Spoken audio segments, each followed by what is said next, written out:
Hola, hola a todos los amigos de Jaque Mate Ateos.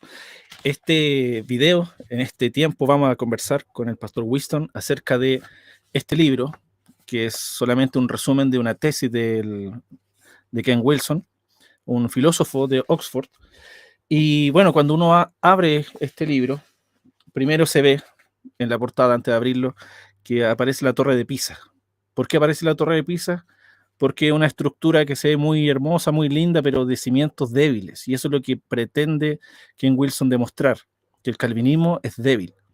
Nosotros no venimos aquí a hablar de calvinismo o de arminianismo, sino que a hablar del libro. ¿Qué nos quiere demostrar el autor del libro acerca de las doctrinas de la gracia, acerca de la predestinación o la presciencia de Dios?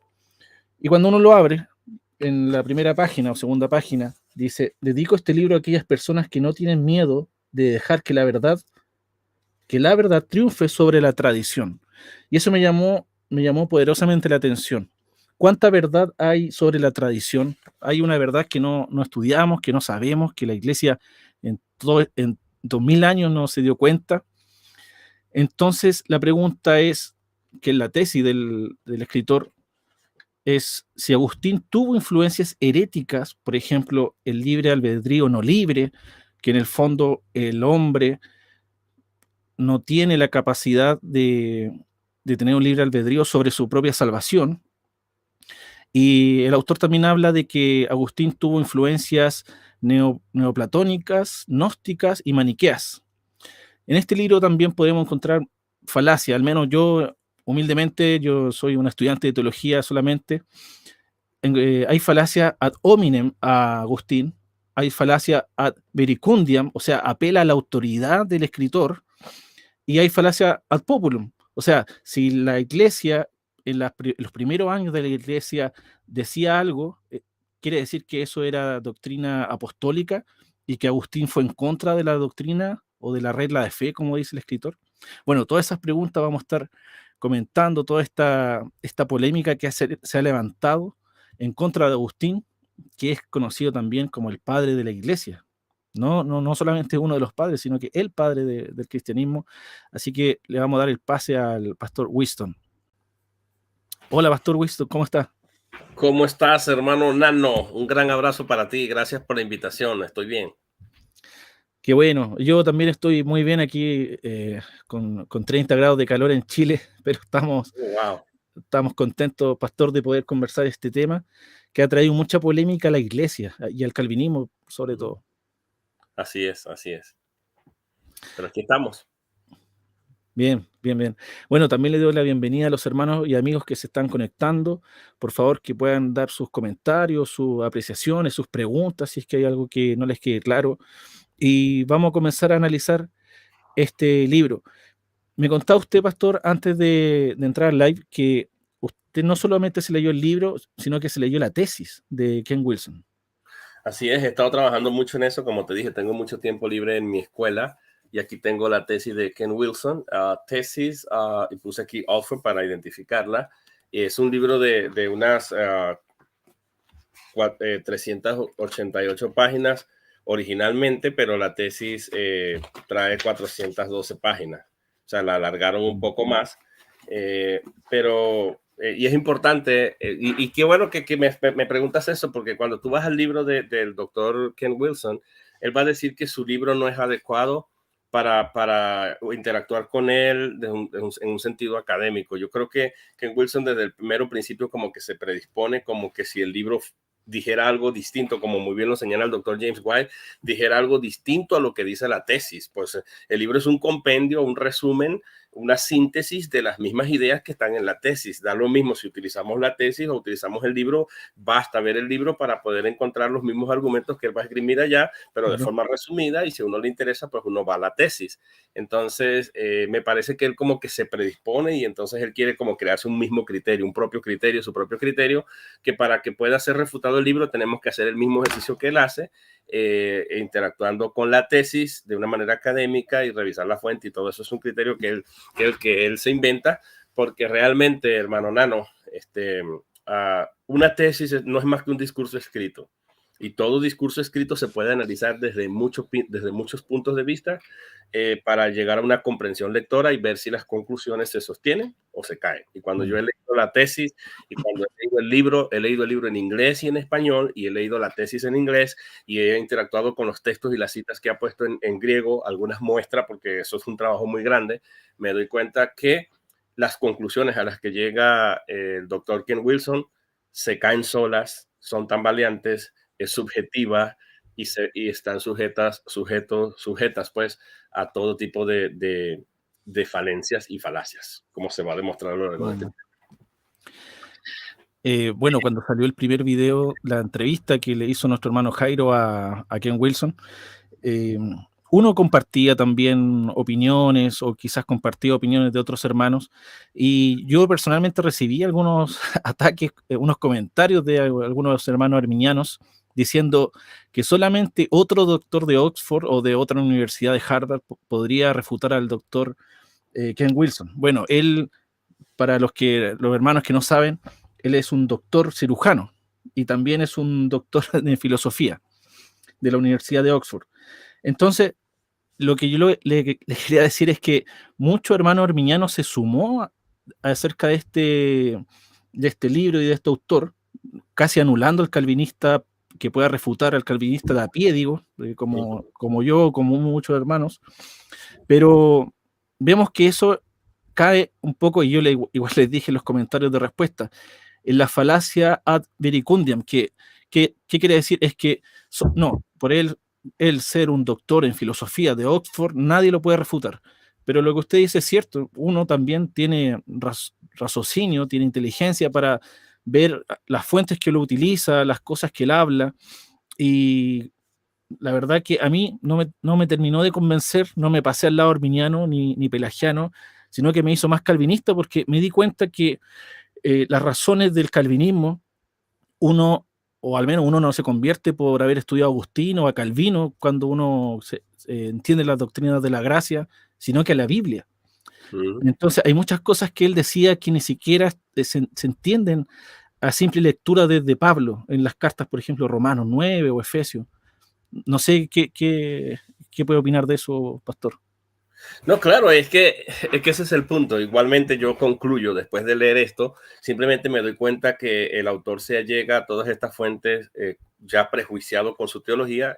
Para nadie es un secreto que el doctor Ken Wilson, y así lo reconoce el doctor Leighton Flowers, que es el papa del provisionismo prácticamente, o sea, el que promueve este postulado más que todo, y los bautistas del sur o de Texas, él ha admitido que él es provisionista. Y cuando tú lees el libro, tú te puedes dar cuenta del prejuicio cuando tú ves las fuentes. De hecho, mira, bueno, y al ver ese ataque que él hace, yo digo, o sea, aún las citas que nos están dando y tú vas a las fuentes, por lo menos las muestras que yo he tomado, encuentro vestigios de las doctrinas de la gracia en los primeros padres, incluyendo como al pastor de Hermas. Yo no sé si has visto que él tiene una interacción en uno de los autores. Sí. El pastor de Hermas tiene una interacción en una revelación apocalíptica que tiene con un ángel y le pide al ángel que ruegue para que Dios le dé arrepentimiento a sus siervos. Y luego él le va a decir, no, Dios no solamente va a dar arrepentimiento, sino que Dios va a forzar el arrepentimiento. Entonces, si tú analizas esto, el mismo doctor se da cuenta que hay un determinismo unilateral, porque él va a decir, wow, o sea, si tú analizas bien el asunto, estás consciente, aunque es una revelación, Hermas está consciente que el arrepentimiento es un don, y que depende de la oración. O sea, que Dios usa el medio de la oración para conceder el arrepentimiento, ¿no? Y entonces, Hermas era calvinista, si lo vemos desde ese punto de vista, pero el ángel era hipercalvinista, porque él decía que Dios iba a forzarlo, era supralapsariano prácticamente. Entonces, cuando uno ve eso, él mismo tiene que admitir eso. Entonces, luego va a decir, no, pero más adelante, puede que, o sea, sí se ve el libre albedrío porque ahí está hablando de cristianos justificados y bueno, pero en su tesis, en la página 308, por aquí tengo, ya te voy a pasar la palabra porque no quiero hablar yo solo. En la página 308 yo elaboré por aquí algunas cosas bien interesantes donde donde él dice por acá, hermano, en la página 308, hoy estaba trabajando en eso, estoy tomando mis notas, pero él pone esto. Además, yo creo que no sé si puedo compartir pantalla, pero bueno, aquí en la tesis, lo puse en inglés, pero dice autores y obras. Ese es el apéndice 3 de la tesis de él, lo traduje aquí en español, te lo voy a leer. Dice autores y obras cristianas tradicionales a favor del libre albedrío desde el año 95 hasta el año 430 después de Cristo. Entonces él va a poner como una leyendita, unos símbolos para implicar quiénes hacen qué cosa. Entonces dice, el símbolo más indica uno de los 50 proponentes tradicionales del libre albedrío. Él va a citar 50 que proponen el libre albedrío. Hay un símbolo de igualdad que va a decir que indica sugerencia, o sea, que sugieren que abogan por el libre albedrío, pero con evidencia insuficiente. Él mismo admite que no son suficientes, pero curiosamente, esos son los padres más tempranos. O sea, si tú haces una línea cronológica, los padres más tempranos, como Clemente de Roma, el pastor de Hermas y otros que él cita allí, Ignacio, no recuerdo cuál es el otro, esos tres, que él los cita, él simplemente subjetivamente interpreta. Ellos eran deterministas. Ellos eran deterministas y hablaban del número de los elegidos como hablaría cualquier calvinista hoy día. Entonces él mismo admite eso y pone el signo de igualdad. Y va a decir eso y luego va a poner los que no tengan símbolo es una marca ausente, indica que no se discute el tema, que son bastante porque él consultó 86 padres, de esos 86 se redujeron a 53 y de esos 53 solo 50 proponen el libre albedrío. O sea, aparentemente, pongo entre comillas porque hay varias cosas que hay que decir y 3 lo sugieren, pero los 3 son los de los más tempranos, los más cercanos a los apóstoles, lo cual debilita de muchas maneras su argumento. Y además, debo decir algo, yo estaba viendo la línea cronológica y no te quiero quitar mucho tiempo, pero cuando uno comienza a ver a partir de cuándo se comenzó entonces a meter la idea del libre albedrío, tú sabes a partir de cuándo, por ejemplo, Melitón de Sardis, en el año 180 aproximadamente, y luego nos movemos hacia el año 308, que es el próximo, creo, no, 258, con Cipriano, y luego en el año 300 Arnovio de Sica, o sea, ya tenemos 3, y luego, y así, mire, cuando tú te pones a ver, los más tempranos no, o sea que tuvieron que pasar hasta el año 180, aparece el primer vestigio y de ahí no aparece más nadie, sino alguien hasta el año 200 y después hasta el año 300, como que si hubieran 3, o sea, ¿qué quiero decir con esto, hermano? Si uno traza una línea cronológica, no hay 3 cristianos en 300 años. ¿Cómo es que 3 autores nada más hablan de ese tema y los demás, o sea, y el silencio de los demás? O sea, que estos cristianos eran unos vagos, que solamente 3 autores. Eso es lo que me dice a mí, es que el autor, una de esas falacias que comete es que es muy selectivo con las fuentes. No eran los únicos autores durante ese periodo que abordan ese tema. Sí, algo que me llamó la atención del libro, que lo menciona, obviamente tiene que estar en la tesis, es que él dice que de 80 padres de la iglesia, 50 hablan del libre albedrío, como la voluntad humana de escoger a Dios y salvarse. Pero, y él dice, y esto es tradición apostólica, y contradice la regla de fe, pero eso no me termina de convencer a mí. O sea, no porque la iglesia esté recién, después de las persecuciones, de 10 tremendas persecuciones, esté recién pensando y defendiendo la ortodoxia de herejías, no quiere decir que eso sea la verdad absoluta, porque la mayoría lo está hablando. O sea, yo entiendo que Agustín tuvo que defender la gracia de Dios sobre el pelagianismo, me imagino porque era el más preparado en ese minuto, y no creo que haya sido porque él haya tenido raíces maniqueas, porque eso es un hecho, o sea, tuvo raíces maniqueas. El autor también menciona que él pasó por 4 procesos, Agustín. Dice que Agustín cambió su teología en el año 396, mientras escribía la carta al obispo Simpliciano. Y su transición ocurrió al estudiar las escrituras de Romanos 7, Romanos 9 y 1 Corintios 15, la cual desarrolló meramente modificando las doctrinas que prevalecían en aquel momento. O sea, yo me imagino, alguien con doctrinas... Que él va a desafiar. Claro, alguien con doctrinas maniqueas y que fuertemente las haya tenido, me imagino que en sus primeras horas ya se hubiera notado. No creo que haya sido algo que él después no se dio cuenta. Yo creo que alguien que haya tenido la mala intención de influenciar en la iglesia ya lo hubiera hecho de un principio y hubiera sido condenado por la iglesia, pero en el fondo él defendió la la gracia sobre el pelagianismo. Es que, es que eso es bastante absurdo, hermano, porque mira, Sí. generalmente cuando uno se convierte de una denominación a otra, por ejemplo, era pelagiano, perdón, él era maniqueo y se convierte al cristianismo, la lógica, si tú haces una línea del tiempo, es que los vestigios de maniqueísmo tienen que estar en los primeros años de su conversión. No Exacto. va a esperar que pasen 30, 40 años para que entonces luego diga, oye, ¿saben qué? Voy a regresarme al maniqueísmo, pero ya siendo un obispo, ya siendo cristiano y siendo un escritor y una eminencia en la iglesia. Eso suena extraño. Sé como yo le ponía el ejemplo en el canal de Néstor. Cuando yo me convertí, yo estudié para ser sacerdote, pero renuncié mientras estudiaba en el seminario y dije que no, que, o sea, y renuncié, pues, y no me juramenté. Pero cuando me volví ateo y luego que me convierto al cristianismo, a mí me dieron una oportunidad para cantar una canción. Y yo, como yo era músico, hemos sido músicos desde que tengo 6 años, entonces yo en mi ignorancia, como no conocía la cosmovisión evangélica de cómo se administraban las cosas, yo comencé a cantar María, Madre, América Latina, te ama. Claro. Yo cantaba mucho esa canción y entonces me pararon en medio del culto y me dijeron, usted no puede cantar eso aquí porque aquí no cantamos a María. Pero lo que te trato de decir es, yo estaba nuevo, recién convertido, y es lógico que tenga vestigio del catolicismo. Y muchas de las, yo esperaba que el pastor apareciera, el Señor esté con vosotros, pero el pastor era pura predicación y grito, ¿entiendes? Entonces uno viene con esos vestigios al principio, mira que uno, o sea, nadie va a pensar que ahorita yo vaya a salir con mi guitarra a cantar en un culto, María Madre, América Latina te ama, porque ya he madurado en mi fe, ya yo sé cómo funciona la iglesia evangélica, yo he madurado en mi fe, ¿entiendes? Eso no se lo cree ni Mandraka el mago, como decimos en mi país, en Venezuela. Ahora, es curioso. Es totalmente ilógico, sí, claro. Claro. Sí. Y además, Agustín de Hipona comienza atacando fuertemente el maniqueísmo cuando él se convierte. Ahí están en sus obras las confesiones. Y ya en su tiempo, cuando él comenzó a escribir estas obras en el año 398 en adelante, él comienza a tener una disputa con un muchacho que lo acusaba de maniqueo. Y una de las defensas que él dice, pero ¿cómo va a ser maniqueo? ¿Será que no te has leído las confesiones 3? Número 1. Número 2, ¿por qué tú vas a opinar por la conciencia de los demás? Mi conciencia no me dice a mí que yo soy maniqueo, le dice él. Y él apela a eso, pues, o sea, que tienen que darle a él, o sea, tú no puedes pensar por mí. Y así es como él se defiende, pero lo refiere al libro de esto.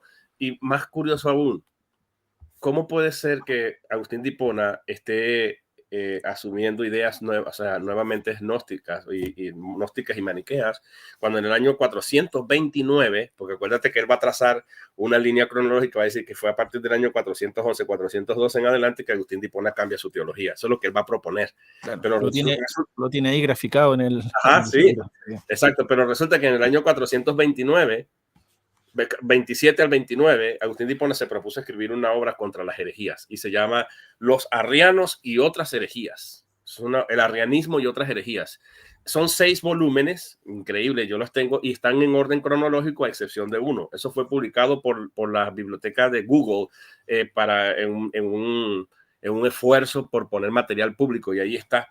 Y es curioso porque esas obras Agustín de Hipona ya las he leído y Agustín de Hipona, cuando él describe una de esas corrientes que él ataca, es al maniqueísmo. ¿Qué hace Agustín de Hipona atacando el maniqueísmo en el año 427? Él tenía la intención de terminar su obra, pero lamentablemente muere en el año 430 y no termina de escribir porque después iba a abordar las herejías de algunos individuos de forma individual, pero ya no le dio tiempo y la obra quedó fragmentada, la última parte. Pero lo que te trato de decir es que él describe el maniqueísmo. Y una de las cosas que dice del maniqueísmo es que el maniqueísmo enseñaba que el bautismo no regeneraba, que el bautismo no salvaba. Entonces, si nosotros vamos a aplicar, lo que te trato de decir es, porque él va a definir qué es lo que creen los maniqueos, y una de esas era las cosas que creía. Si nosotros vamos a decir que el calvinismo es maniqueo, porque Agustín fue maniqueo, pues nosotros tendríamos que decir que la mayoría de los cristianos evangélicos que no creemos en el bautismo regeneracional, entre esos arminianos, calvinistas y provisionistas, que es la denominación que él cree, él no cree en el bautismo regeneracional, ellos no creen que el bautismo salve. Entonces los maniqueos creían que el bautismo no salvaba. Entonces vamos a decir entonces que también somos maniqueos. Yo no creo que ellos van a querer esa acusación. Bueno, pastor, usted es una persona de libro, una persona académica. Yo también en lo personal soy profesional, pero me llama mucho la atención que cuando Wilson habla de esta transición o retroceso, por así decirlo, de Agustín al maniqueísmo, es muy débil. No queda claro el por qué Agustín habría cambiado de esto, por ejemplo. Y también lo que le quería mencionar es que lo que decíamos al principio, muchos hermanos arminianos se han sumado a esto, pero no han visto quizá o no han querido darse cuenta de que esto va más allá del arminianismo, esto casi, o yo diría que es pelagianismo. Por ejemplo, al principio él está hablando de algunos padres de la iglesia y dice, después de una cita, dice, a pesar de esta profunda depravación, o sea, la depravación del hombre después del pecado, del pecado de Adán, dice, toda persona sigue siendo capaz de creer en Cristo por su propia libre elección dada por Dios. No se necesita una gracia especial. Entonces, me llama la atención, la gracia de Dios para él no vale. Para él, cuando él habla de que Dios predestina en base a la presencia de su conocimiento, en base a las decisiones que íbamos a tomar, él no lo toma en base a la fe, que es lo que entiendo que predica nuestro hermano arminiano, sino que él habla de las obras. Dios iba a conocer nuestras obras. Entonces, eh, no sé si usted tiene algún comentario de eso, pastor, de que Ken Wilson no es arminiano, es más allá. No, claro, hay que entender esto. Mira, los arminianos saltan de una pata porque dicen, conseguimos un académico de Oxford, nada más y nada menos, que le tira Refutando. veneno al pozo, que refuta el calvinismo. Y ellos lo que no se dan cuenta es que se están dando un tiro en el pie. O como decía nuestra amiga Betty Valenzuela, están dando un pie en el tiro. ¿Por qué? Porque efectivamente, una de las cosas a las que se va a oponer con fuerza el doctor Ken Wilson, que por cierto su profesor, hay un profesor que lo critica, su propio profesor de griego y de teología por 4 o 5 semestres o 3 o 4 años, no sé, como que dijo, 4 o 5 años, se llama Wilken. Él va a decir que él no propone nada en lo soteriológico, al final él no explica cómo es que uno es salvo, porque él se está poniendo un sistema que explica el orden salutis de una manera consistente y lógica, pero no nos propone nada, es muy ambiguo. Yo eso le iba a mencionar, pastor. Bueno, yo no voy a leer la tesis, pero el libro es un buen libro académico, o sea, filosófico, está bien. Él habla de este cambio, esta transición de Agustín y cómo principios maniqueos o gnósticos entraron al cristianismo, ya, puede ser, pero teológicamente es muy pobre. Yo creo que No, sí, no, claro. es muy pobre. Y, por ejemplo, él habla, que lo puedo leer acá, él habla que Dios va a adquirir un conocimiento cuando vea en el futuro que alguien lo escoge a él. O sea, eso es no conocer teología propia, es no Eso conocer va la en doctrina contra, de Dios. y justamente esa ha sido una de las críticas mías al arminianismo, que la palabra preconocimiento no se debe entender en un sentido pasivo, perceptivo, como que Dios adquiere conocimiento, porque entonces implicaría que Dios aprende. Y eso es una especie de teísmo abierto, y eso va en contra de la omnisciencia de Dios. O sea, no Sino sería que Dios.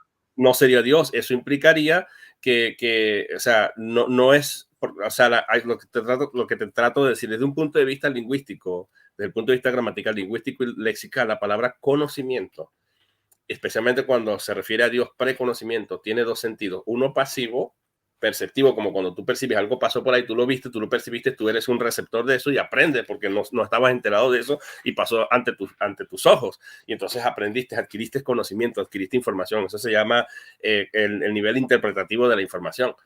Pero en el caso de Dios, no puede ser eso porque Dios lo conoce todas las cosas tan desnudas a sus ojos. Entonces, cuando dice preconocer, lo que quiere decir es que Dios tiene un conocimiento pero activo, de aprobación, una ciencia de aprobación, como lo vieron muchos padres de la iglesia, entre los cuales Agustín de Hipona entra allí. Y hay que entender eso, porque incluso los léxicos van a decir que la idea de conocer tiene una idea de afecto, una idea de una acción de Dios favorable hacia nosotros, y también la idea de elección o predestinación está incluida cuando dice que Dios a los que antes conoció se refiere a una idea asociada a la predestinación o a la elección. Sí. Mire, en Pero base a tú lo que tienes, estamos... saca la cita para que la gente no crea que si tienes la referencia, ponla ahí. Ya, la voy a buscar mientras usted me ayuda a responder esto. Mariano Staropoli me dice, según mostró el doctor Emanuel Hernández, la tesis ya no se encuentra en el repositorio de Oxford. ¿Es debido a los errores que encontraron en la tesis? Usted, Mira, bueno, hay estudió un también una misterio. respuesta de un profesor. Sí, es un misterio porque yo estaba buscando la tesis de forma digital Y él refirió una tesis gratis, como yo tengo la tesis en físico, también la tengo en digital, pero la voy a decir, les voy a decir cómo conseguir la tesis digital. Pero yo tenía la tesis en físico y estaba, cuando el doctor Wilson dijo que estaba disponible gratis en la Universidad de Oxford, yo traté de adquirirla. Entré allí, me metí en la suscripción, me metí en la librería de la Universidad de Oxford y realmente no la conseguí. O sea, disponible no está. Entonces, como yo sé menos de esto que el doctor Enuel sí se metió en la plataforma de su universidad, él tiene acceso a a todas las tesis que están en el repositorio de todas las universidades, porque él estudió y es un académico de la Universidad de Liberty, ¿ves? De la Universidad de Liberty. Entonces, esta Universidad de Liberty les da acceso a los académicos graduados de allí o que sean profesores activos allí a todas estas bases de datos. Y el doctor Enuel trató de rastrear la tesis y no la encontró. Y el doctor Ken Wilson reconoció que la tesis, aunque estaba gratis en esa universidad, no estaba, tenía errores que él mismo ha detectado y que también pasó por, él mismo lo admite en el libro, ha pasado por muchos procesos de correcciones. Entonces es muy probable, como dice el doctor Enuel, número uno, porque tampoco aparece un peer review. Un peer review es como que un colega, un asociado, alguien que también es experto en el área, va a evaluar la tesis antes de que se publique para ver si tiene falacias o no. No existe, como que no hay alguien que haya hecho una revisión. Al final como que lo graduaron o él decidió pedir los derechos, porque puede responderse a varias cosas como lo explica el doctor Enuel, los derechos, y dijo, yo no quiero que la universidad tenga los derechos, la saca de allí y entonces él la publica por otro lado, pero ya no está bajo el control de la supervisión de Oxford, aunque se gradúe de Oxford. Eso también sucede en algunos casos, no se sabe qué fue lo que pasó, pero la tesis no es de dominio público como se esperaría que estuviera en el repositorio de Oxford. El doctor nos dijo que iba a llamar a la Universidad de Oxford para preguntar qué fue lo que pasó con eso. ¿Nos podría comentar? La tesis digital me la pasó un muchacho que le quiero dar los créditos. Déjame ver cómo es que se llama el hermano, que se llama Roberto Gómez. Él me hizo el favor porque a mí me cuesta más tener que tomar copias para hacer las diapositivas de mi libro. El trabajo es más difícil a tenerlo en digital y yo estaba buscando la manera de obtenerla de forma digital y él la obtuvo y me la pasó. Yo le digo, bueno, si la tienes en digital mejor porque así yo puedo hacer capturas de pantalla, ponerlo ahí, mostrar y traducir y eso sería mucho mejor. Antes yo le decía que vi un live suyo el día de ayer donde el profesor de Ken Wilson lo critica esta tesis. ¿Nos podría comentar un poco de eso? Sí, normalmente hay una página académica que se llama Grace Evangelical Society, la sociedad, creo que así que se llama, Sociedad Evangélica de la Gracia. Esta gente se caracteriza por hacer review, por hacer muchas cosas. Entre ellos analizan tesis, analizan libros, hacen publicaciones, escriben artículos científicos, etcétera, etcétera. Y ahí se analizan los libros, pero se la dan a gente que sea experta en el área o que por lo menos hayan tenido algún tipo de contacto con los autores. Entonces, le entregaron el libro al autor, perdón, a uno que fue profesor del doctor Ken Wilson. Él se llama el doctor Wilkin. Creo que es Robert Wilkin, si no me equivoco el nombre, pero ese apellido Wilkin. Y él es del seminario de Texas. Entonces, este profesor evalúa el libro y hace lo que yo mismo hice en el canal de Néstor Díaz. Hice un programa en el canal de Néstor Díaz y también en mi canal Biblia en Contexto está posteado, en el que él toma una muestra del libro. ¿Y sabes qué pasa con el profesor? El profesor se queda sorprendido, boquiabierta. Dice, oye, aquí me están metiendo gato por liebre, ¿vale? ¿Qué pasó aquí? Porque resulta que en el libro y en la tesis él tiene una idea de que que los padres de la iglesia enseñaron la justificación por la sola fide. Y entonces él va a basarse, él no va a proveer ninguna cita de padres, sino que va a proveer un artículo de un académico también que ha evaluado la situación de los padres de la iglesia también, y se llama el trabajo, el artículo científico de Daniel Williams, al que hace referencia el doctor Wilson en su trabajo, en su libro. Entonces él, porque eso es parte del review, de la reseña que él tiene que hacer, tiene que leer una muestra del libro. Agarré ese artículo, le pareció curioso porque le parecía que había leído ese artículo, lo volvió a leer en el contexto y se dio cuenta que el doctor Wilson está haciendo a Daniel Williams decir lo contrario de lo que realmente dice e ignora que Daniel Wilson sostiene o quiere probar esa teología del señorío, en la que el hombre es justificado por la fe de forma inicial, pero luego tiene que fajarse duro, hacer un montón de obras hasta el final para poder obtener la justificación final, más o menos con la misma idea de la nueva perspectiva de Pablo, de N.T. Wright, todas esas mismas doctrinas, teologías que han surgido en los últimos días. Entonces, bueno, ahí tienen una refutación de un académico de Oxford para que es los profesor, que es profesor de Ken Wilson. No, él no es de Oxford, él es de Texas, pero es un doctor. Es un doctor, okay. Y está haciendo esta es una página de revista científica, o sea, que no se va para cualquier loco a hablar, tienen que ser doctores los que hagan estas cosas, tienen que ser académicos. Claro. Y que tuvo al doctor Ken Wilson de alumno en las clases de griego, creo que en clases de teología y todo, y cuando él lee, él dice, oye, mira, está haciendo decir lo contrario de lo que dice el artículo. Y luego entonces él evalúa que él cita 4 padres y va y busca a los 4 padres, pero los 4 padres no dicen lo que dice Ken Wilson tampoco. Entonces él dice, ¿dónde sacó el doctor Ken Wilson esto? Y se da cuenta que estos 4 padres están citados en el mismo trabajo de Daniel Williams, que dicen lo contrario de lo que está diciendo el doctor Ken Wilson. Entonces él se queda sorprendido y dice, no, o sea, esto es insostenible y realmente eso, ustedes podrán decir, bueno, pero eso no es una refutación a la tesis o al libro. No, pero implica que ya un académico, que fue también su profesor, evaluó el trabajo y encontró un problema de que, o sea, si tú citas a un autor, que el autor esté diciendo la salvación es por obras, y él diga que el autor está diciendo que la salvación es por fe, ya tú tienes que dudar del autor, venga de Oxford, venga de Harvard, venga de la universidad que venga. Y eso es lo que ha hecho el profesor. Con ese muestrario, el profesor me parece que él no está interesado en leer la tesis, porque él mismo dice en su escrito, él dice, quizás esa referencia está en la tesis, pero ¿quién va a querer ir a comprar una tesis? Yo invertí un dinero malamente después que me enteré de toda la falacia, ¿entiendes? Porque yo compré primero la tesis y después compré los libros. Ok. Sí. Bueno, pero le sirvió ahora para estar haciendo estos live y ser una voz autorizada del tema. Hay una frase que le gusta mucho a Ken Wilson, que para mí eso está en la Biblia, no me hace maniqueo, pero le quiero preguntar a usted. Él habla mucho de la predeterminación divina unilateral de los destinos eternos de los individuos. P-D-U-D-I-E-I. Si nosotros creemos lo mismo que quizás los maniqueos o los estoicos, que dice el libre albedrío no libre, o sea que la voluntad está esclavizada, como decía Lutero, al pecado, ¿eso nos hace herejes a los calvinistas o no? ¿Qué opina usted? No, si nos hace herejes a nosotros, hacen herejes a Dios y hace herejes a Cristo, porque Cristo dijo, si el Hijo del Hombre no los libertare a ustedes no serán verdaderamente libres. ¿Libres de qué? Tienen que ser libres del pecado, porque está hablando en un contexto en el que está diciendo que son hijos de Satanás y que quieren matar a Cristo y que quieren hacer, si ustedes fueran libres, fueran hijos de Dios, o sea, harían mis obras y les va a decir que si el Hijo del Hombre os libertare a ustedes, seréis verdaderamente libres. La pregunta que hay que hacerse, ¿libres de qué? O sea, que la libertad de ellos no dependía de ellos, sino que el Hijo del Hombre los libertara.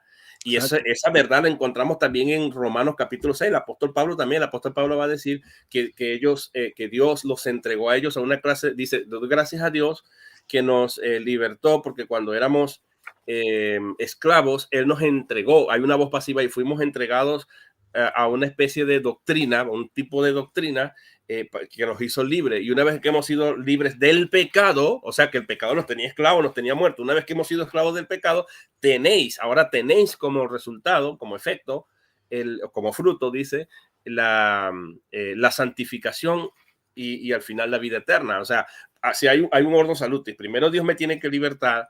¿De qué me liberta? Del pecado, y entonces como fruto viene la santificación y al final la vida eterna. Ese es un ordo salutis. Pero si nosotros vamos a acusar a Cristo de maniqueo, tenemos que acusar de maniqueo a Cristo, perdón, si vamos a acusar a Agustín de maniqueo y el calvinismo de maniqueo, tenemos que acusar a Cristo, a Pablo, y esa es la opinión del consenso de los escritos del Nuevo Testamento también. Yo, como le digo, yo no soy experto en el tema, pero me doy cuenta que esto, como le decía adelante, va más allá del arminianismo. ¿Cuáles han sido las diferencias que usted ha encontrado donde el autor es pelagiano y no es arminiano? Ni, bueno, es anticalvinista, obviamente, él está en contra del tulip, pero ¿dónde el hermano arminiano debe tener ojo y podemos ver esas diferencias, sí, pero notables? Claro, porque él propone una idea de que, o sea, él es ambiguo, como el mismo profesor lo acusa de ambiguo, que él no propone en su libro, porque en sus conclusiones, si tú en la página 116, él llega a las conclusiones ahí, bueno, no sé en su libro en inglés, por lo menos en inglés está en la página 116, en las conclusiones, él llega a decir que prácticamente se propone una idea de que el hombre libremente puede responder al evangelio, libremente, ya va, ¿y la gracia qué? Porque él está atacando el tema de la gracia previa, porque la gracia previa predispone a la persona o lo prepara para recibir entonces la fe y todo lo demás. Él se opone a esa idea y eso ataca no solamente al arminianismo, no solamente al calvinismo, sino al arminianismo. Y esa es una idea pelagiana. Disculpe, pastor, él habla siempre del imago Dei. Él habla de la imagen de Dios y de una, no sé si es voluntad, pero de una decisión residual o de una bondad la residual. imagen de Dios es el libre albedrío residual.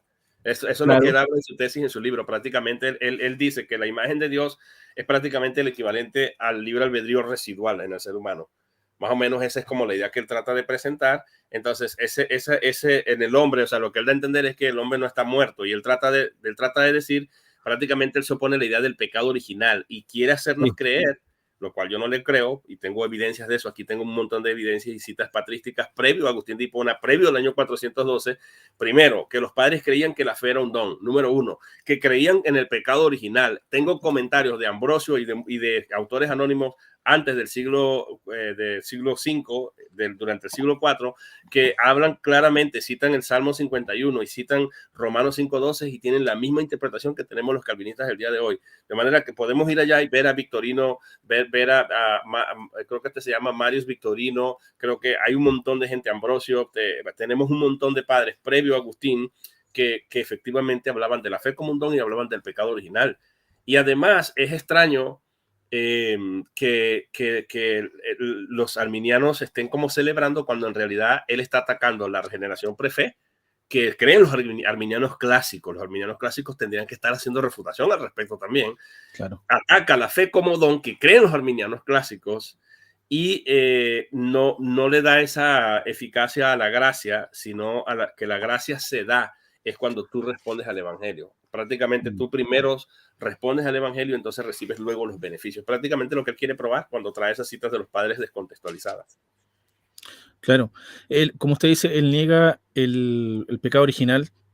Dice así, página 78, Agustín lo usó para convertir el pecado original tradicional, y así lo tradicional se refiere a los 50 padres antes de Agustín. Dice, propensión al pecado, debilidad moral y muerte física. En el pecado original agustiniano se hereda el pecado y la culpa de Adán, produciendo así la condenación al nacer y la incapacidad espiritual total. O sea, si yo leo Romanos, si yo leo el mismo Juan, el Señor Jesucristo, cuando dice, nadie puede venir a mí si el Padre no le trajere, o no sé, un sinfín de versículos, eso no nos hace maniqueo ni estoicos, no. Yo ahí encuentro que se cae su tesis, yo siendo un simple estudiante. Claro, es lo que le dice su profesor. El profesor le dice que cree innecesario tener que irse a los padres de la iglesia, porque es como, mira, en el fondo, aunque él no dice que los padres de la iglesia son infalibles, pero al decir que es la fe tradicional, están diciendo que esa es la fe de la iglesia de todos los tiempos. De alguna manera le está atribuyendo infalibilidad a los padres. Entonces, de alguna manera están diciendo que ellos son el brazo extensivo, interpretativo de los apóstoles de Cristo, de Pablo, y entonces como ellos han interpretado, y no atiende a las circunstancias, él no atiende a las contingencias, a las razones por las que los padres aisladamente están diciendo lo que están diciendo, están enfrentándose principalmente, su principal enemigo eran los judíos. Luego tenemos a los gnósticos, a los valentinianos, luego tenemos al neoplatonismo, tenemos a los estoicos, tenemos al maniqueísmo. Ellos estaban luchando contra eso, y muchas veces, mira, cuando tú analizas la data que él nos trae, no es convincente por la siguiente razón, hermano Lano, y es esto.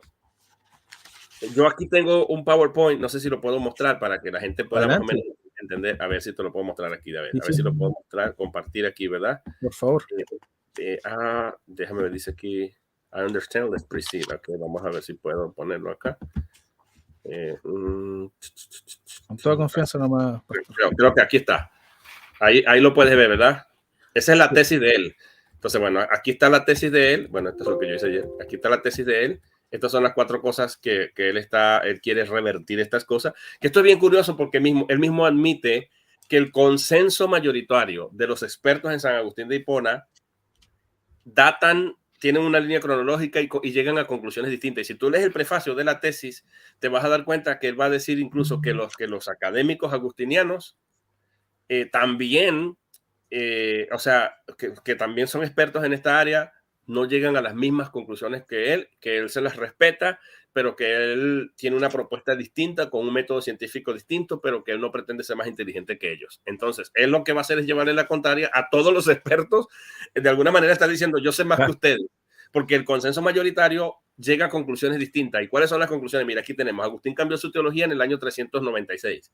Número 2, lo hizo mientras le escribió una carta al obispo Simpliciano. Número 3, con su transición ocurriendo a través de las lecturas de las escrituras.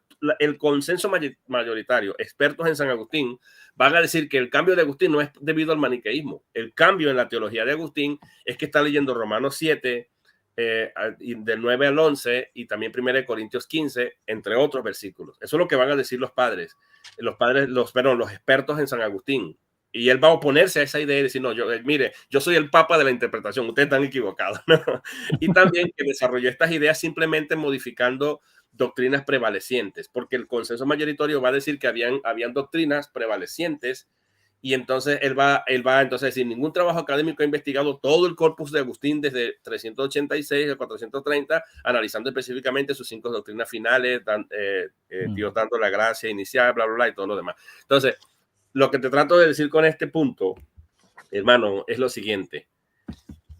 ¿A quién le vamos a hacer nosotros caso? ¿A una persona porque venga de Oxford o al consenso mayoritario, que él mismo admite que no llegan a las mismas conclusiones que él? Pues yo prefiero creerle a la mayoría que creerle a uno solo, que ya hemos demostrado que tiene un montón de falencias, que el mismo profesor, un profesor de él mismo, evaluó su libro y se desanimó para comprar la tesis porque encontró que hace decir una fuente, un artículo científico, lo contrario de lo que realmente el autor quiso probar. Entonces no es digno de confianza, y eso es algo que nosotros lo tenemos que tomar en serio. Y aquí voy con esto. ¿Por qué voy con esto? Porque hay un dato curioso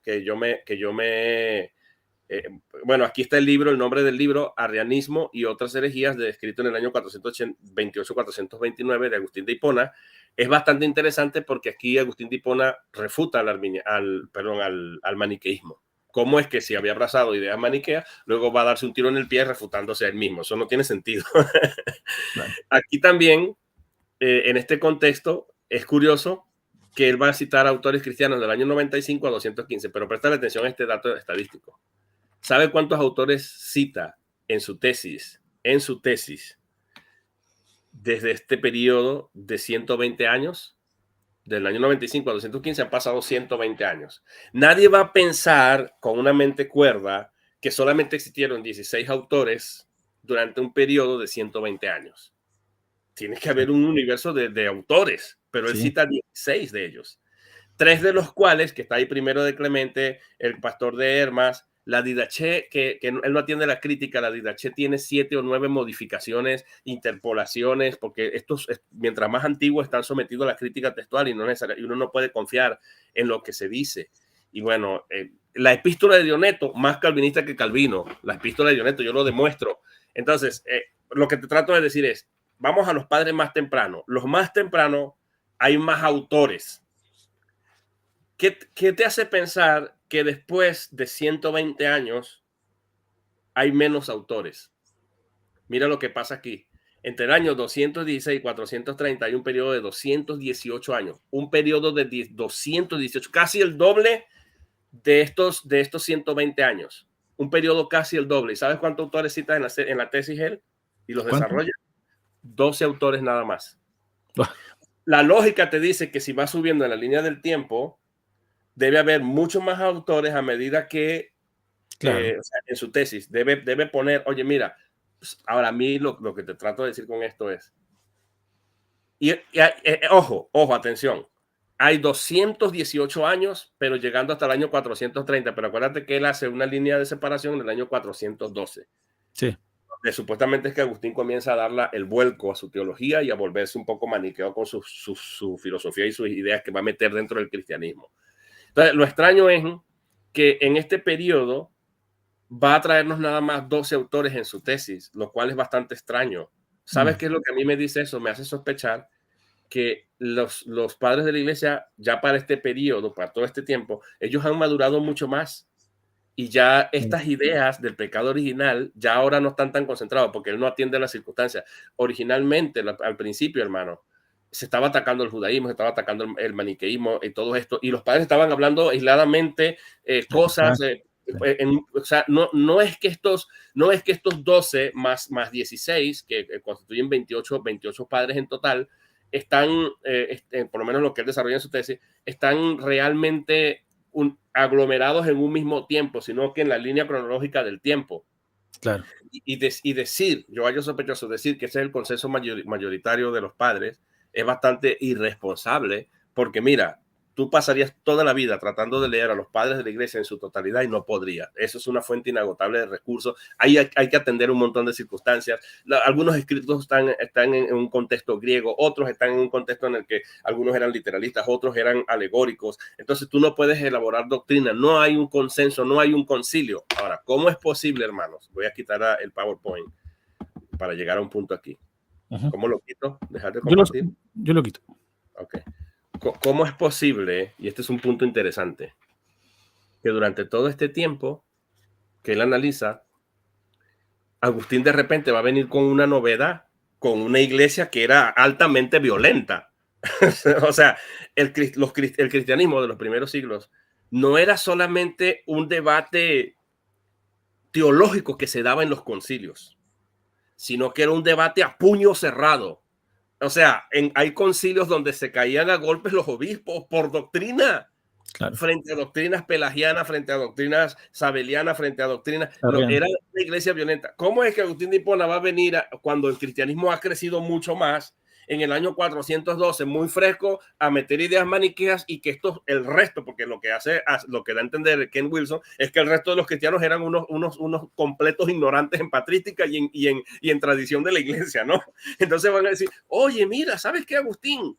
Oye, has descubierto el agua tibia que nosotros no hemos descubierto a lo largo de todos estos siglos. Por eso es que los eruditos dicen, es ilógico, es absurdo. Él lo que hizo fue proponer las doctrinas prevalecientes, pero las sistematizó sobre la base de las escrituras, porque él se da cuenta, porque hay dos maneras de interpretar a Agustín. Uno, o realmente tomó ideas maniqueas, o número dos, se dio cuenta, maduró en su teología, ahora sabe un poco más de griego, ahora ya está en su edad anciana, ya casi está muriendo, y él se da cuenta que los padres de la iglesia ni siquiera estaban atendiendo. Estos padres que estaban aislados así, no estaban atendiendo a la exégesis de la Biblia, y él era un exégeta consumado ya para el momento. Entonces él va a la Biblia y va madurando y va diciendo, oye, no porque uno no puede reaccionar por reaccionar. ¿Dónde está la base bíblica? Y en eso falla el doctor. El doctor cita a los padres, pero no cita la base bíblica, o pone las citas bíblicas a los que ellos están haciendo referencia, muchas veces no lo hace, pero las citas están hablando dentro de un contexto de cristianos ya convertidos. Por ejemplo, Clemente de Roma, por mencionarte un caso. Clemente de Roma, él dice que Clemente de Roma está hablando del libre albedrío, lo sugiere, pero Clemente de Roma está hablando de Santiago 6.8, 6.4. ¿Sabes qué dice allí? Dios da mayor gracia. Y luego va a decir que él resiste a los humildes, a los soberbios, y da gracia a los humildes. Entonces él va a decir que ahí está el ordo salutis, la gracia de la elección es una gracia condicional y no es incondicional. Eso es una locura, porque es una locura, porque Clemente está hablando de una gracia mayor. Si hay una gracia mayor es porque estos ya han sido objetos de una gracia inicial. Y cuando habla de una gracia mayor está hablando en un contexto meramente ortopráctico, desde la práctica de la teología, de la práctica del conocimiento que ya ellos tenían, porque la carta de Santiago no es una carta soteriológica, es una carta para caminar cómo lidiar con el asunto de las relaciones interpersonales, de la lengua, el todo. Y en el contexto está hablando que ellos han sido, Dios ha hecho morar en ellos el Espíritu Santo. Y si Dios ha hecho morar en ellos el Espíritu Santo que nos anhela celosamente, pues deben tener un comportamiento apropiado de acuerdo a eso. Y es dentro de ese contexto que les está llamando a la humildad para que reciban una mayor gracia. No está hablando de un ordo salutis en la conversión de una persona que es inconverso, como para decir que tiene libertad para hacer eso. Por eso es que él luego va a tener que decir en su tesis, bueno, no hay una evidencia suficiente para probar eso. Claro, es que Clemente de Roma se empató mal. Clemente, este autor, que no se sabe si realmente lo escribió él, pero se le atribuye a él. Fíjate, es interesante.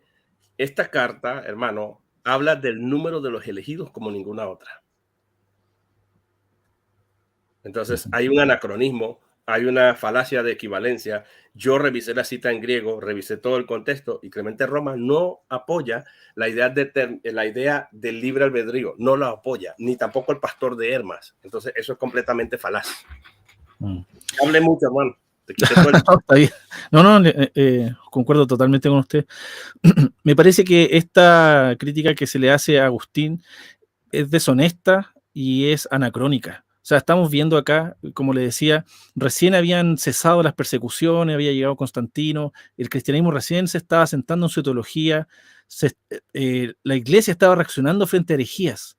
¿Cómo ahora nosotros en el 2024 tenemos la autoridad para criticar a Agustín por sus raíces maniqueas, siendo, me imagino que no era el único obispo cuando se presentó Pelagio, que sabía de la Biblia, que era intelectual, que era un teólogo, pero fue el que mejor defendió esta herejía en el fondo? O sea, era el mayor que preparado. además esas opiniones de los padres aisladas en ese periodo, por aquí 3, por aquí 4, por aquí 2, por aquí 1, eran opiniones nada más reaccionarias, pero no estaban probándolo con la Biblia.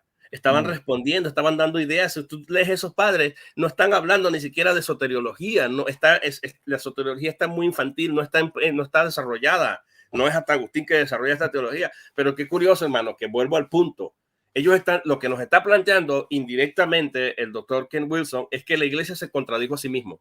O sea, tenemos una iglesia que se contradijo a sí mismo, que creía la regla fide, la regla de fe que tenían a lo largo de 400 años. De repente van a hacer un concilio, el concilio de Cartago, para condenar a los pelagianos y decir que el hombre no puede, porque ahí ellos condenan que el hombre puede buscar a Dios por libre albedrío, y condenan el pelagianismo y el semipelagianismo. Entonces la iglesia se está contradiciendo a sí misma en el concilio de Cartago y luego ratificado en el concilio de Éfeso. Eso no tiene sentido, porque ¿cómo le van a llevar la contraria? Y es más, cuando tú lees el concilio va a decir que esa es la fe que siempre la iglesia ha mantenido. Entonces nos están mintiendo. ¿Cómo? O sea, tienen ellos que ser intelectualmente deshonestos todos los que participaron de ese concilio como para decir, hey, un momento, eso no es lo que nosotros hemos creído. Y hay un detalle importantísimo también, que cuando este concilio se da, la iglesia todavía estaba, los católicos y los ortodoxos convivían con los cinco, la pentarquía, con los 5 patriarcas, y era una sola iglesia, no había ningún problema. ¿Cómo es que se dejaron meter gato por liebre y de repente dejaron cambiarla? Mira, ahí habría habido sangre si nada más van a tomar la idea, porque dan a entender entonces que Agustín de Hipona fue el papa. Claro. Que fue el papa que propuso eso y más nada, y todos los demás simplemente como borreguitos siguieron a Agustín de Hipona. No, muchachos, esa gente era inteligentísima. Claro.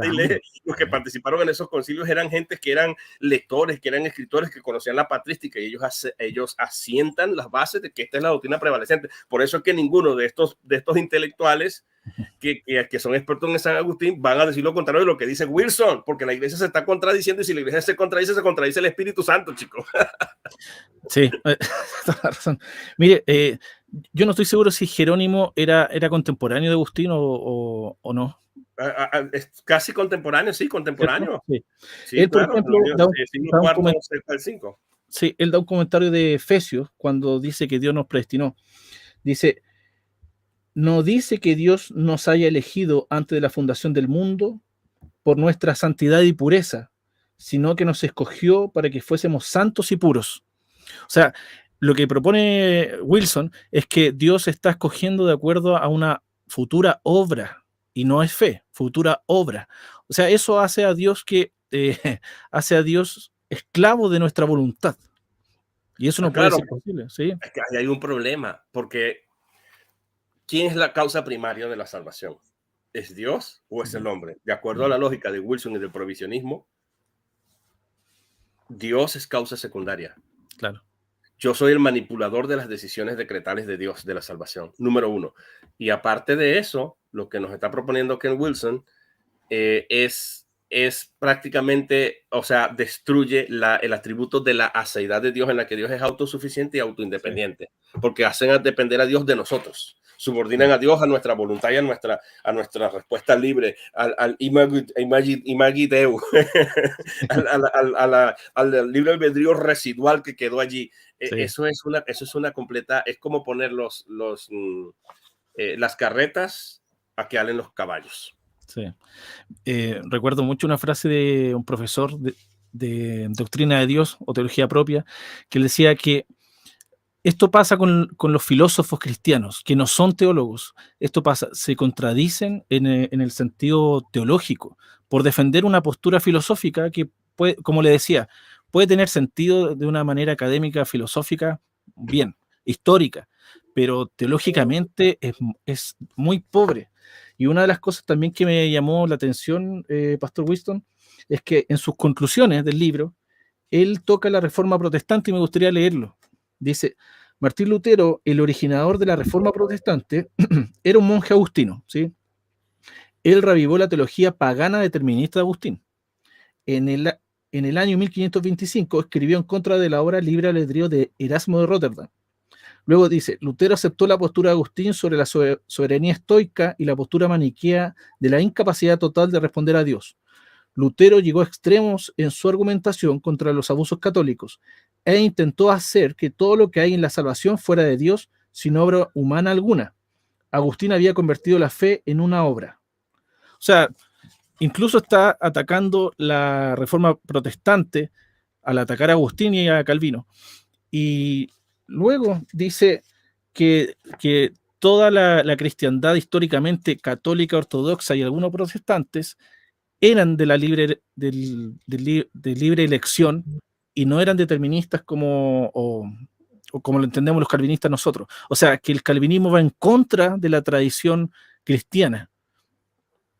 Eso es una contradicción de la iglesia, porque tanto católicos como ortodoxos creen que Dios tiene que obrar antes, Dios tiene que tomar la iniciativa, Dios tiene que mover la voluntad del hombre antes de que el hombre pueda reaccionar y moverse hacia la justificación. Ellos creen que la fe es un don de Dios, creen que el amor es un don de Dios y creen que la esperanza es un don de Dios y que los tres son concedidos para que la persona pueda ser salvo, de lo contrario no hay salvación.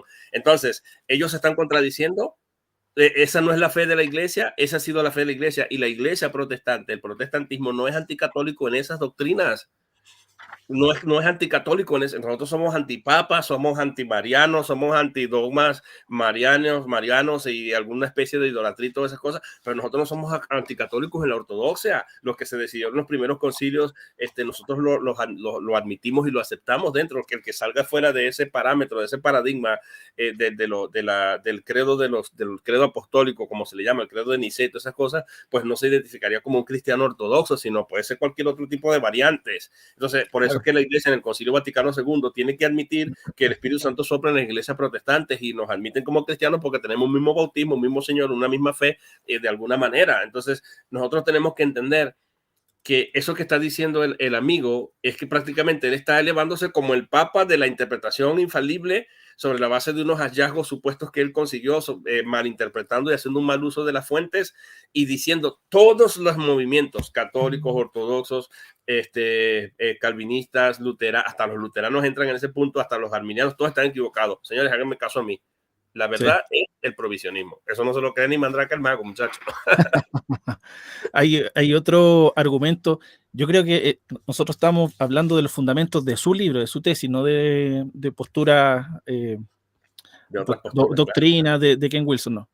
Pero, por ejemplo, él, al hablar de que Dios escoge de acuerdo a su propia presencia o elige, él toma un versículo emblema, que es primera de Pedro 2, y dice así: bueno, Pedro, apóstol de Jesucristo, a los expatriados de la dispersión en el Ponto, Galacia, Capadocia, Asia, Bitinia, elegidos según la presencia de Dios Padre en santificación del Espíritu, para obedecer y ser rociados con la sangre de Jesucristo. Gracia y paz os sean multiplicadas. Me pasa con este versículo, pastor, que primero, Pablo no está hablando de salvación. Pablo no está hablando como, perdón, Pedro no está hablando de salvación en sí. Su carta no está hablando de eso específicamente, como sí lo desarrolla Pablo. Pero luego su misma carta en el capítulo 5 dice: Mas el Dios de toda gracia, que nos llamó a su gloria eterna en Jesucristo, después que hayáis padecido un poco de tiempo, él mismo os perfecciona, firme, fortalezca y establezca. O sea, su versículo emblema, su bandera, que es primera de Pedro 2, se cae con el mismo Pedro. O sea, me parece que es demasiado débil su argumento de la presencia de Dios. Pero es que ahí tienes un problema de inconsistencia en su investigación. Mira, en primer lugar, vamos a la exégesis de ese pasaje, que lo citan también los arminianos. Hace poco tuve un debate con un arminiano, nuestro hermano Cristian Izquierdo, un saludo para él. Tuvimos un debate sobre ese punto y yo le decía a él, muéstrame un solo versículo que diga que la elección o la predestinación es sobre la base de la presencia de la fe, que Dios previó la fe. No hay ni uno solo, y lo digo responsablemente. No hay un solo versículo que diga que la elección o la predestinación es sobre la base de la presencia de la fe. Ese texto que ellos citan allí no les sirve, y te voy a decir por qué. Porque ahí lo que dice es, si tú lo lees con detenimiento, es elegidos según la presencia de Dios Padre, pero no dice la presencia de la fe. Ellos le insertan la idea por su prejuicio teológico, la presencia de la fe, pero ahí no aparece la palabra fe, es la presencia de Dios Padre. Y mira que es interesante porque es en la palabra elegido, va a decir según la presencia de Dios, va a decir el medio de esa elección, lo cual lo que está a la vista es la elección en la esfera tiempo y espacio. ¿Cómo se da esa elección? Dice en el Espíritu Santo, en la santificación del Espíritu, que en el griego es una preposición de medio, por medio de la santificación del Espíritu. Agiasmos, agios, creo que es santificación del Espíritu. Entonces, ahí lo que quiere decir es que la santificación del Espíritu es la santificación posicional inicial, la que me inserta en el cuerpo de Cristo. ¿Sabes cómo se llama eso? Regeneración. Claro. O sea, la regeneración es la que ejecuta el acto de elegir a la persona por la presencia de Dios. Es el primer modificador de la palabra elegir. Y luego que el Espíritu te regenera, es que puedes recién hacer tu primer acto de obediencia, porque luego va a haber dos cosas que van a suceder. Va a decir, ¿para qué? O sea, después que la santificación del Espíritu se da, que es la regeneración, te habilita para obediencia. La Reina Valera traduce obedecer, pero en el griego es un sustantivo. Es para obediencia, pero como es un sustantivo verbal, está correcto traducirlo obedecer. O sea, y yo le preguntaba, ¿la obediencia, pero la fe, es un acto de obediencia o no es un acto de obediencia? Si yo pongo la fe primero, porque nosotros creemos que es un don de Dios, pero es un acto personal también. Entonces, es un acto de obediencia, el creer, porque es un verbo activo.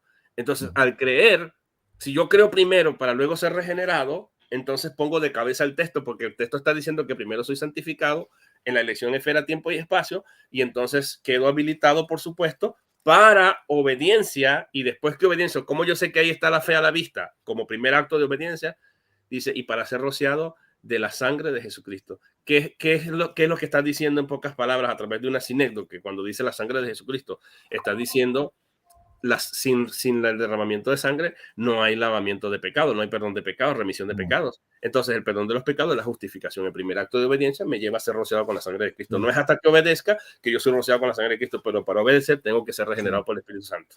Entonces, si vamos al texto, el texto es un texto calvinista, chicos, porque yo soy regenerado, la regeneración me elige a través de la santificación del Espíritu, que es eso, y entonces me habilita para yo entonces obedecer y luego ser rociado con la sangre de Cristo, que es el perdón de los pecados. Entonces el texto es, o en el Ordo Salutis, es calvinista, no dice la presencia de la fe. Nosotros no tenemos problemas con la presencia, pero esa presencia no es pasiva, no es perceptiva, no es que Dios aprendió, como dice el doctor Kel Wilson, que Dios adquirió conocimiento. No, ahí lo que quiere decir es que Dios activamente hizo algo por nosotros. ¿Y qué hizo? Envió su Espíritu para que nos regenerara, nosotros seamos elegidos y quedemos entonces activos para habilitados para poder obedecer. Lo mismo que dice Romanos 16. Romanos 6. Dos cosas, pastor, igual. Me parece que el versículo, como le decía, el versículo es débil. No, el versículo no es débil. El argumento es débil en base a este versículo. Y aunque dijera un versículo eso literalmente, que la Biblia no lo dice como bien dice usted, tampoco podemos hacer doctrina soteriológica acerca de un versículo. O sea, la Biblia nos habla en muchos aspectos acerca de que Dios sí predestina a algunos para ser salvos, pero no para ser condenados. En el fondo, me explico. Dios trabaja activamente en la salvación, pero no en la condenación. El hombre está esclavo de su voluntad. Y lo segundo, para que lo podamos mencionar, Juan 6:44 dice, lo voy a leer, ninguno puede venir a mí si el Padre que me envió no le trajere, y yo le resucitaré en el día postrero. Estoy aquí con el logos. La palabra que ocupa aquí Juan para trajere es helcuo, y es arrastrar.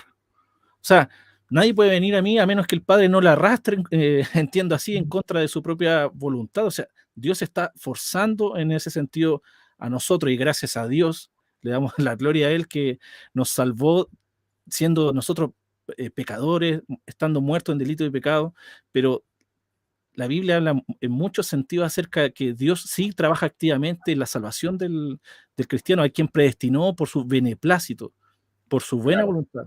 Mm. Hay una contradicción en la tesis de Ken Wilson, hablando de ese tema, volviendo otra vez al tema del texto bandera de Eres Primera de Pedro, que por cierto en la entrevista, sabes que cometió un error gramatical grave. Él dijo que ahí hay una preposición para decir según la presencia, que es katá. Katá. Esa preposición katá significa según o conforme a o de acuerdo a, implica una medida, una regla, que si Dios tuvo que medir algo, pues no vino del hombre, es algo en Dios. Sí. La regla es el conocimiento activo de Dios, por eso es activo, no es pasivo, es una ciencia de aprobación.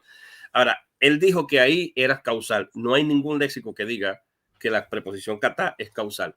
De hecho, no hay ni una Biblia que lo traduzca causal. El léxico de Bauer, que es un léxico muy reconocido, el BDAG, supone que si es causal, emergen la causa y también la medida, las dos cosas. O sea que se tendría que traducir por causas de la presencia y a la medida de la presencia, o conforme a la presencia, pero no se puede divorciar una cosa de la otra. Él le quitó la parte de medida y la dejó nada más causal, pero de todas maneras, poniéndola causal, no prueba, más bien la pone más activa, porque implica que la presencia de Dios causó a Dios a que enviara al Espíritu Santo a santificar para que pudiéramos vencer y luego ser justificados.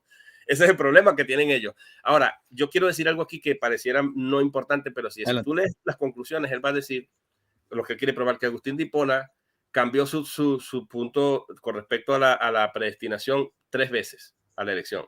Sí. Que primero, y eso lo resalta también su profesor Wilkin, primero que Agustín, en la primera etapa, Agustín creía en una salvación, en una elección sobre la base de la presencia, pero la presencia de qué? De los méritos de las obras, O sea, sí, que Dios consideraba las obras. Entonces, ¿qué te está diciendo eso? Que algunos de esos padres que él cita, que ciertamente hablaban de la presencia de las acciones de los hombres, están poniendo los méritos humanos sobre la base de los... O sea, ¿por qué va a agarrar algunos padres? Ahí no hay libre, ahí hay libre elección, pero es una elección basada en obras, claro, basada en las obras de los hombres. Entonces, luego Agustín de Hipona va a rechazar en esa primera etapa, más adelante va madurando, lo que muestra que va madurando en su teología, y va a decir, no, las obras Dios no las considera, no hay méritos en las obras, solamente en la fe sola. Es la segunda etapa de Agustín de Hipona. Y luego va a decir que Agustín de Hipona renuncia a eso y se queda nada más. No, no es necesario ni la fe ni las obras para que Dios elige. Dios no está considerando esas cosas. Dios elige por su presencia nada más.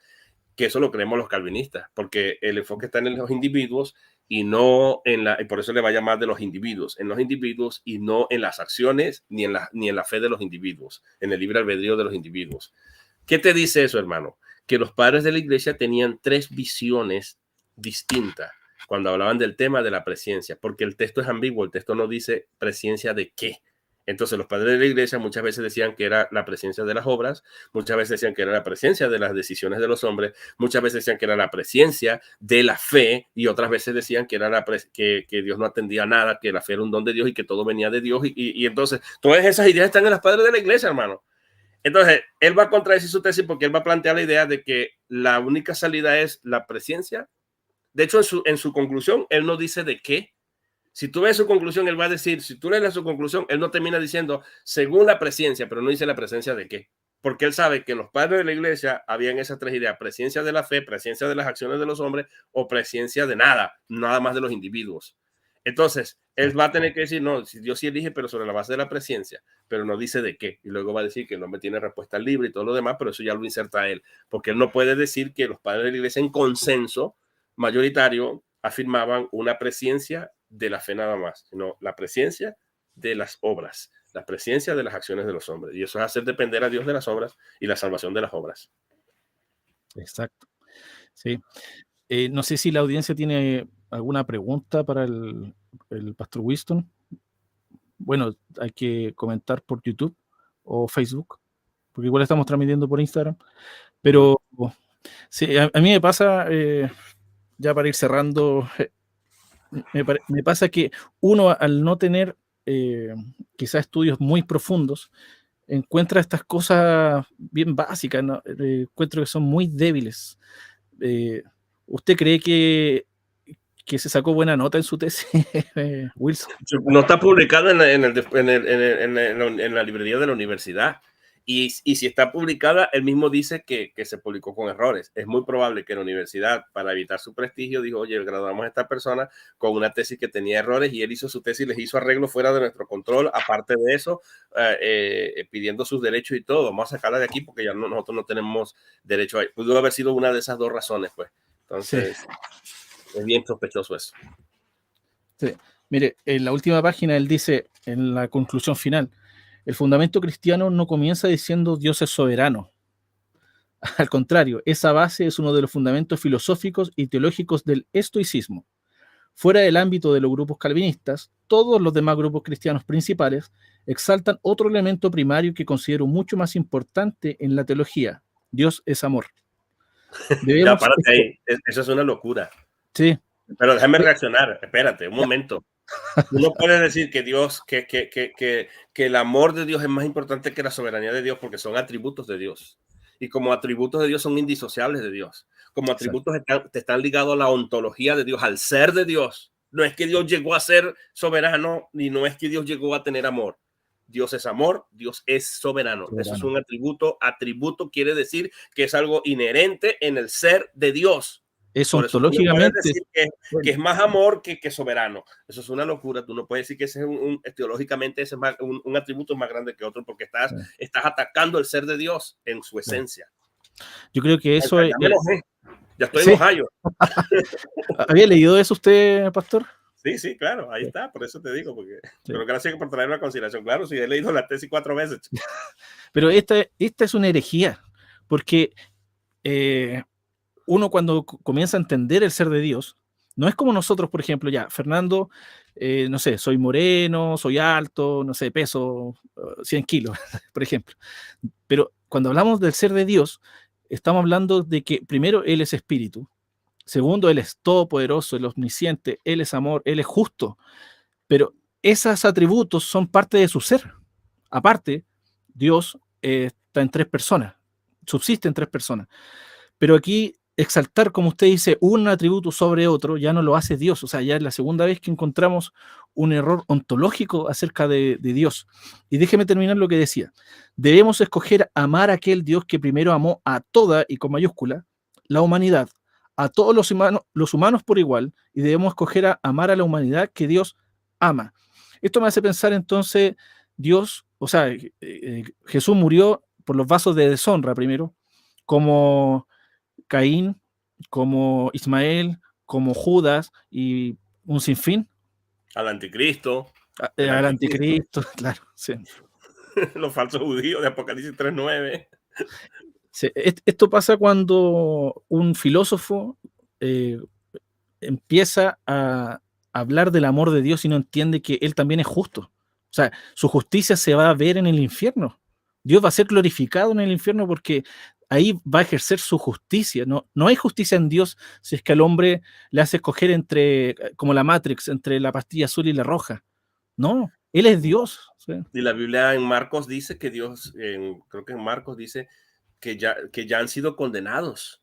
O sea, lo dan por hecho, se usa un perfectivo indicando que el resultado va a ser efectivo, que han sido condenados. Hay un grupo que ha sido condenado ya. El Juan mismo, 3:17 también, sí. exacto, el mismo, la epístola a Diogneto, que se le escribe a él va a decir que Dios va a dar un castigo hasta el fin a aquellos que ya han sido condenados. Y habla del glorioso intercambio en la que Cristo es justo por muchos injustos y en la que Él muere, su sacrificio es por muchos. O sea, este era más calvinista que Calvino. Diogneto no le sirve la carta a Diogneto. Entonces, mira, eso que tú acabas de decir, hermano, se refuta muy, muy fácil. Se refuta porque son postulados que van en contra. Decir que Dios ama a todos por igual no encajan en la oración sacerdotal de Cristo. Cristo dice Padre, Y ustedes pueden irlo y averiguar. Por eso es que escribí una canción y la inteligencia artificial me ayudó a ponerle una música salsosa ahí. Pero Cristo dice, Padre, vamos a crear una premisa. Dice, Padre, a ver, Ajá, dime sí, sí. algo. No, iba a decir solamente como paréntesis, nosotros al final cuando creemos en el calvinismo como que Dios, claro, nos predestinó para hacer buenas obras, nos vamos a Agustín, eso iba a decir, vamos a la fuente misma, Vamos a la vamos, Biblia. Y eso es lo que vamos a hacer vamos a ahora. la Biblia, sí, Lo que él eso, me está diciendo ahorita, que Dios ama a todos por igual. Si los padres creían eso, estaban equivocados porque eso no es el mensaje de la Biblia. Si tú vas a la Biblia desde el Génesis hasta que Cristo viene, la palabra amor brilla por su ausencia. Y cuando aparece aisladamente es aplicado a un escogido de él o a su pueblo. Nunca a cualquier gente por ahí a lo loco. O sea, hay que ser honesto intelectualmente. Ahora, sí. cuando vamos a la Biblia, el mismo Juan que ellos citan, Juan 3:16, sacado de contexto y sin análisis sintáctico y exegético, vamos al mismo autor, Juan 17. Cuando Cristo está orando ante el Padre, Cristo tiene una conciencia tan clara de que Dios no ama a todos. Y lo sabemos porque Él va a decir, Padre, va a decir, que el mundo conozca que tú les has amado, así como tú me has amado a mí. Y más abajo va a decir, que conozcan que tú me has amado antes de la fundación del mundo. Si uno analiza esto, hay una premisa. Premisa mayor. El Padre ama a los que son de Cristo como ama a su Hijo Jesucristo. O sea, hay una idea de comparación. De qué manera ama Dios a los que son de Cristo, como ama a Cristo. Claro. Esa es la premisa mayor. La premisa menor. Cristo es amado antes de la fundación del mundo por el Padre. Conclusión, Dios ama a los que son de Cristo como ama a Cristo desde antes de la fundación del mundo. O sea, Entonces, el amor eternamente. eternamente. Y eso va en concordancia con Jeremías 33:1. Con Claro. amor eterno te he amado. Con amor, ese es el modo, es una frase modal, implica la manera. Con amor eterno. ¿Cómo es ese amor? ¿Qué califica el amor? ¿Cómo lo describe Dios? Es un amor eterno.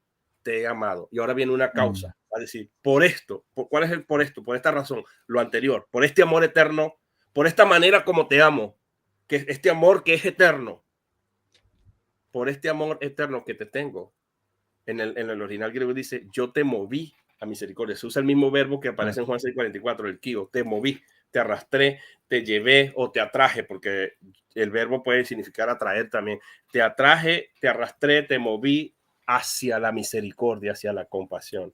Claro. Lo que motiva a Dios a mover a una persona hacia la misericordia, hacia la compasión, eso nace de su amor eterno con que Él le ha amado, la manera como Él ha amado a la persona. Y Cristo ha sido amado de la misma manera, y los discípulos de Cristo, los que son de Cristo, van a ser amados, son amados por el Padre, perdón, eternamente del mismo modo que Cristo ha sido amado. Entonces, si Dios ama a todos por igual, 1 Juan 13 cae, que dice, miren cuál amor nos ha dado el Padre. Ya va, un mundano podría decir lo mismo entonces. No, nos habla, a mí también me ama de la misma manera. No digas que cuál amor porque no sé qué. No, Señor. Miren cuál amor nos ha dado el Padre, para que seamos llamados los hijos de Dios, para que seamos hechos o adoptados hijos de Dios. Por eso el mundo no nos conoce. Si Dios amara al mundo al mundo de la misma manera que ama a aquellos que hizo sus hijos, el mundo nos tendría que conocer.